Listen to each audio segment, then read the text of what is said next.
E onde a gente entra, né, como psicólogo, nesse trabalho com os enlutados e com os pacientes que estão vivendo a própria morte?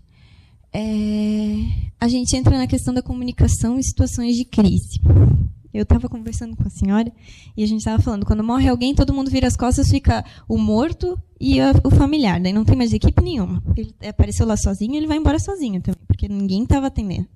E o nosso papel é justamente desse, de tirar o rigor técnico e dizer que você tem um carcinoma, grau 4, que está com estadiamento tal, e a senhora tem meta lá. E a pessoa fica olhando assim, mas o quê? Tá bom. E não sabe nem a gravidade disso. É traduzir, é dizer, tá grave. Talvez não explicar exatamente o que é um carcinoma, mas assim, dizer, a senhora tem um câncer ali naquele lugar e isso é muito sério, o tratamento é esse, pode ter essas consequências. E também estar disposto a ouvir, porque daí a gente fala e vira as costas e vai embora. E comunicação não é só falar, não é só dizer. É ouvir também. É ouvir o que isso vai causar de angústia, causou de angústia, o que vai ter de consequência na vida daquela pessoa, o que ela vai precisar de ajuda, porque vai mudar muita coisa. E o papel do psicólogo é esse. Quando a gente não é transformado em bombeiro, porque daí o médico vai lá, fala, vira as costas, de repente vem a familiar gritando, aí liga para a psicóloga, quando já foi feito tudo que não devia. Mas a gente está mudando, a gente está conseguindo, alguma coisa já está acontecendo. Assim. Oncopediatria a gente já dominou e ninguém ganha diagnóstico sem a gente do lado. Que daí já conhece, a gente já está junto e já tem vínculo, né? É diferente. Mas alguns outros serviços ainda têm uma dificuldade. O acompanhamento psicológico. Eu digo para vocês, não são todos os pacientes que têm demanda, tá? Não é todo paciente que tem um diagnóstico desse que tem demanda. Às vezes eles não querem pronto, ponto. Não tenho por que falar disso contigo, se eu consigo falar disso com pessoa X, Y, Z, nesse momento eu não quero, talvez no futuro eu queira. Então, quem tem demanda, quem está disposto a trabalhar alguns aspectos, a gente faz esse acompanhamento. Porque eles são pacientes que vinculam com o serviço, eles sempre vão estar lá. Se eles não estiverem lá para fazer um exame, vão estar para fazer consulta médica, se não para quimioterapia, ou vão estar internados. Então, ver esse paciente a gente vai ver. Alguns raros pacientes a gente faz acompanhamento no ambulatório, agendando, né? Eu digo no serviço que eu faço parte, que a gente agenda a consulta e eles vêm. Mas são os pacientes que estão muito bem, que a gente tem garantia que eles vão conseguir sair de casa e vão conseguir acompanhar. Os que não, a gente acompanha quando eles aparecem. A gente sempre tem que estar disponível quando eles aparecerem por lá. A gente trabalha com luto antecipatório. E a gente trabalha para quem esse luto se apresenta, porque muitas vezes é para a equipe, né? A equipe não sabe lidar com a perda também, mas não que a gente atenda a equipe, a gente faz parte da equipe tanto quanto eles, mas a gente às vezes faz entender, aponta. Mas será que não está assim porque não está evitando de ir lá no quarto do paciente porque já está vivendo a perda? Né? Esses apontamentos a gente faz também. E o luto antecipatório, como eu tinha dito antes, e eu ressalto agora, é perder diariamente. Né? O luto antecipatório só acontece com o paciente que vai morrer dia a dia. Não é o paciente que chega de acidente e num dia e no outro dia está morto. Não existe luto antecipatório de paciente agudo, né? Esses pacientes de acidente, paciente que tem um ataque cardíaco, não existe. Mas existe para paciente, um bebê que nasceu mal e está na UTI neonatal há 30 dias. Aí existe um luto antecipatório. E o luto antecipatório ele é muito benéfico, mas ele não garante grandes coisas. Ele é benéfico quando a gente possibilita a vivência dele.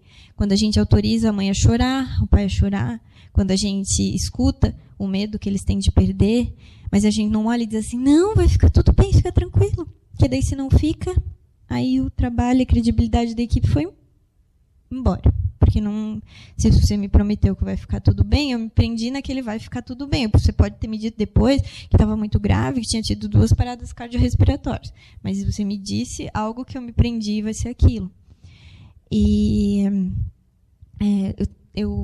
além disso, do luto antecipatório, eu acho que são muito mais graves e muito mais difíceis de lidar as situações que são agudas. Eu penso, né, na minha vivência do hospital, eu tenho muito mais dificuldade. Porque a gente não conhece a pessoa, a gente não conhece a família, não sabe nem de onde eles vieram. Aí, às vezes, é chamado no meio da noite, faleceu fulano, preciso que você venha, foi isso, isso, isso, e pega. Né? E é muito difícil. Eu tive 2 vivências que foram muito sérias, e foram muito mais sérias por causa da equipe, porque foram 2 mães que trouxeram seus bebês que estavam com uma faltinha de ar, assim, um dia, e 2 dias depois morreram. E eles estavam bem.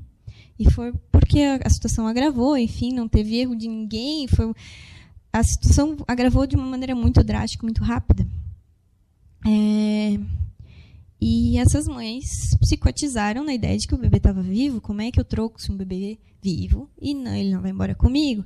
Aí quiseram amamentar, quiseram pegar no colo. E a equipe apavorada com isso foi pior do que a mãe, porque a mãe estava vivendo o momento. Ela ia sair daquilo em questão de horas, não ia durar mais que isso.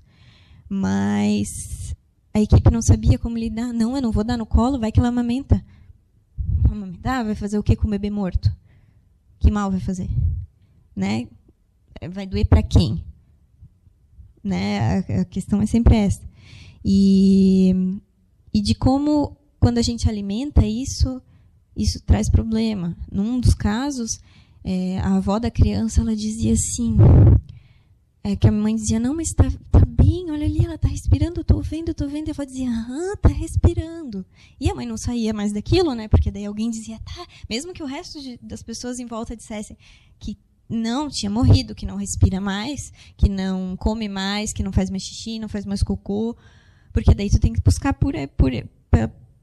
pelos dados de realidade, né? Não, tá tudo bem, vamos deixar lá mais um pouquinho. Aí ela falava tudo aquilo de novo, e a gente teve que afastar um pouco a avó, pedir licença para a avó, para que ela conseguisse fazer esse processo, porque senão daí se torna uma psicopatologia. Aí a gente trata de uma psicopatologia, porque se a gente não consegue sair desse ciclo, a gente não vai viver a morte, e daí sim a gente pode falar de um luto patológico, né? De um luto complicado. A gente está tentando fazer lá no hospital, ainda não deu certo, a questão do acompanhamento dos enlutados, porque para se ter um serviço de cuidados paliativos numa instituição, a gente tem que cuidar no pós-morte também. A gente não cuida só enquanto o paciente está conosco, né? O acompanhamento dos enlutados, ele é essencial, porque mostra que a gente está preocupado realmente com o cuidar, com a qualidade de vida dessas pessoas, né? Porque eles ficaram, e a vida, como é que ficou, né? Então, justo por isso, a gente está lutando para isso, mas não é uma coisa muito fácil, mas a gente está lutando. E, principalmente, a discussão dos casos com a equipe. Isso é essencial, sentar, conversar e ver, tá, e como é que foi isso para ti? Dá o direito de chorar, porque a equipe chora, a equipe se vincula. Eu sou uma pessoa que, eu sou um profissional que, quando eu perco alguém que eu cuidei muito tempo, que eu tive muito junto, eu choro. E eu choro o que eu tenho para chorar. Não junto com a família, né? Por favor, não façam isso, mas no meu momento. Porque eu também perdi. Né? Eu tenho pacientes que eu acompanho bebezinhos 16, 7 meses. Aí como é que eu não vou... Né? Eu sei que ele não vai sair dali, provavelmente vai ficar. Mas e aí? Né? Eu também perdi. Mas eu perdi de jeito diferente. Eu não estou chorando a dor do pai e da mãe. Eu estou chorando que eu também tenho perdas no meu trabalho, né? E autorizar a equipe a chorar é uma coisa muito difícil, porque daí um fala para o outro, não, mas tu tem que ser forte, não faz isso, como é que tu escolheu trabalhar com isso, tu não consegue suportar? E não é questão de suportabilidade ou não, é questão de ser ser humano, e mais uma vez, toda vez que morre alguém, eu me deparo com a minha própria finitude, como é que eu não vou sentir? Não é que eu vou sentir como se a minha mãe tivesse morrido, eu vou sentir porque... Nossa, eu também vou acabar um dia. Nossa, minha família também vai acabar um dia. E isso, se a gente não dá lugar, a equipe adoece. Tanto que é um dos lugares que tem um maior nível de estresse, né? É trabalhar no hospital. Porque se perde, e se perde muito. E enquanto a morte for vista como um fracasso dos profissionais que estão cuidando, vai continuar assim. As pessoas vão adoecer cada vez mais. E não vão saber lidar com as suas próprias perdas. E o Haroldo já falou disso, né? Não vou me alongar sobre isso, a questão do luto patológico. Se existe um tempo, existe uma maneira, Existe um jeito de enfrentar que seja mais positivo? Se alguém se joga no chão e grita, é pior do que alguém que fica lá resignado? Eu não sei. Da experiência que eu não tenho uma resposta, porque pessoas que às vezes não conseguiam aceitar no primeiro momento, né? Não aceitar de dizer, ok, morreu, agora eu vou seguir minha vida, mas de que morreu mesmo, né? E o que eu vou fazer agora? Tiveram depois um enfrentamento super bom. E as pessoas que estavam resignadas, dizendo, tudo bem, vocês fizeram o possível, tchau, obrigado, de que nunca se recuperaram, né? Nunca, digo, até o momento, assim. Então, porque a gente acaba tendo contato, né? E isso não tem resposta. E quando existe um ambiente acolhedor para o luto, né? Um cuidado com o enlutado, que a família não tem muita paciência com o enlutado, né? Porque o enlutado fica vivendo a morte aqui, já passou já dia, parece que está morrendo todo dia de novo. A gente tem paciência até 1 mês, 2, depois já está querendo que a pessoa vá lá, siga em frente, porque a gente também já não aguenta, porque está doendo na gente. Mas quando o enlutado ele tem essa possibilidade de viver o seu luto, de ser escutado, de ser oferecido um lugar para esse luto, ele tende a conseguir enfrentar. Até porque, assim, perdas a gente tem na vida inteira, né? Perdas de... eu conquisto uma coisa, eu vou perder outras, né? Mas o luto de uma morte, ele pode ser com pessoas inesperadas, né? Eu posso perder um amigo e eu não vou chorar tanto quanto se eu perdesse, sei lá, uma professora, porque o vínculo que eu tinha era muito diferente e a gente não sabe a quem a gente vai chorar mais até a gente perder, né? Quando a gente perde é que assim, a gente se depara o lugar que a pessoa tem na nossa vida. E isso que é muito complicado, né? Por isso que um luto complicado, que não é patológico, geralmente acontece com... E agora eu vou falar de uma coisa que não tem nada a ver com o meu trabalho, mas que tem a ver com a clínica, né? Que não no trabalho no hospital. Mas é o luto do amante, né? Porque o luto do amante não existe. Eu não posso ver ele no caixão, eu não posso me despedir, eu não posso chorar. Porque como é que eu vou chorar por alguém que não deveria existir?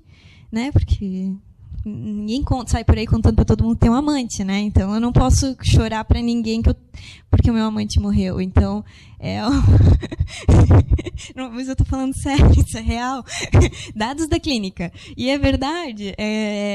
A gente, como é que vai se viver um luto de uma coisa que é inaceitável? Acontece também com abortos, né? Óbito fetal. Aí a pessoa fala assim, não, mas logo tu engravida, tu nem conheceu, vai ficar tudo bem. E o meu ouvido parece que vai explodir, assim, quando eu escuto uma coisa dessa. Como é que vai esquecer? Planejou, desejou, né? Teve um projeto de vida para aquela criança. Pensou, vai ser parecida com o avô, e vai ter o nariz do pai, e vai, se mexe igual, deve ser agitada igual a mãe. E aí? E esse lugar aí vai para onde? Aí eu vou engravidar de novo, daí eu vou colocar no lugar? Eu não estou dizendo que as pessoas não devam engravidar de novo, não é isso, mas cada filho tem o seu lugar, inclusive esse que nunca nasceu, porque ele foi um filho, ele teve um nome, ele teve as roupinhas, ele teve o quarto, e o outro não deve tomar o lugar desse. E esse luto também é muito desautorizado. E esse luto eu já vejo mais, né, na vivência de hospital, porque a gente, como tem maternidade lá, parece que a família quer que a menina vá lá fazer uma curetagem e saia sorrindo, já planejando quando é que vai ter o outro filho. E isso é péssimo, né, porque daí não vai viver o luto. E geralmente quando se tenta engravidar em seguida, é uma gestação muito complicada, porque daí não tem lugar, não sabe direito. Isso traz malefícios para a relação com o próximo bebê também, né, com o próximo filho.